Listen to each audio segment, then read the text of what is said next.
सम्पूर्णमा नमस्कार। म प्रवेश दाहाल। यतिखेर आन्दोलनका मागहरूका सम्बन्धमा म यतिखेर काठमाडौँमा छु र यसै सम्बन्धमा धेरैवटा गुनासाहरू चाहिँ के आएका छन् भने प्रहरीबाट आन्दोलनकारीहरू जेएनजीहरू पक्राउ पर्न थालेको भन्ने कुरा आएको छ, जुन घोर भर्सना छ।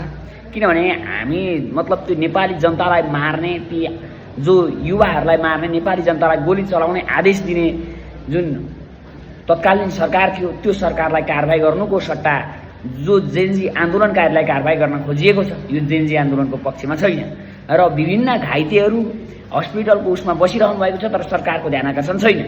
यस्ता विविध पक्षहरूमा सरकार निरीह भएर बसेको छ। यसप्रति मेरो गहिरो र आपत्तिजनक ध्यानाकर्षण छ र जुन जुन ठाउँमा नवलपुर जस्ता विभिन्न यही काठमाडौँका विभिन्न ठाउँमा पनि हामी पक्राउ परिरहेका छन्, हाम्रा मान्छे पक्राउ परिरहेका छन् भन्ने गुनासाहरू हामीमा आइरहेका छन्। यस्ता गुनासाहरू हामीले कति दिनसम्म सुन्नुपर्ने हो र विभिन्न परिस्थितिलाई मध्यनजर गर्नका निम्ति सरकारको ध्यानाकर्षण गराउन चाहन्छु। हस्, धन्यवाद।